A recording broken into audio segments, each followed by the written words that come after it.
Hey guys, this is Sleepless Authors here, and I'm coming at you with some tips on writing while riding mass transit.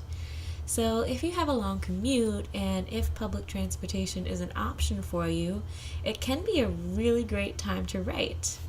But first of all, you need to make sure that you have the tools.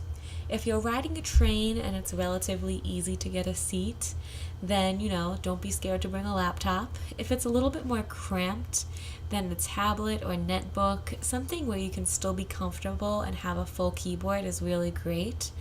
But if you are a pen and paper soul, then that makes it even easier. I would say when I was riding the metro every single day to get to work, I started to really know the train well. So part of making a public space comfortable to write in is finding ways to make it quieter. So if you have like a pair of good noise canceling headphones, that's one great thing that can help a lot. It'll really let you just tune everything out if the sound of the conductor distracts you or the sound of the bus announcements, whatever it is, that can help drone it out. And once you've been doing a commute for long enough, you could practically be a zombie and you would probably still know when to get off and make your transfers and all that fun stuff. But also explore the train cars. So when I was commuting every day, I really got to know that if I walked way up to the very end of the platform, not very many people went that way. And then there would be a fraction of the people on the car with me. And that made it a lot easier just to kind of like spread out, make myself comfortable. And if you do get uncomfortable when someone sits down next to you, I would say just kind of own it. Try to really work on writing with people watching. It's kind of an odd skill that doesn't come up in typical writing training.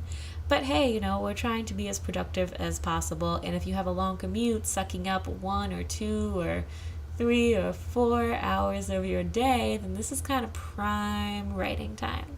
Those little details like a woman's leopard print tights or the balding man poring dutifully over his MacBook, it's the kind of thing that when you're just writing, you might not think of such tiny little nuances when you're just describing, meaningless background characters who don't interact with your protagonist. But just slipping a few little details in there, making it brief and then moving along, it can be a good way to warm you up to writing when you're in public and on a train or a bus. But there's always the chance of motion sickness. If you get motion sick, then definitely try to get a tiny little notebook.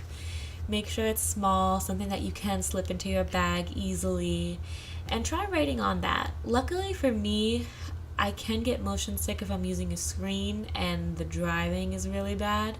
So I also rode a bus to work for a while. That was a lot harder than a train just because the stop and start would definitely make me motion sick when I focused on small print. But, don't be afraid to crank up that font size if you are working digitally. Just make it big. Just look like you have no vision left whatsoever. Just roll with it. It's fine. But if you are the motion sick type, see if you can write pen and paper without getting sick. So the next question is your train or bus completely packed? If it is, then, we have our phones. If you're not a poet, maybe try writing a little piece of flash fiction.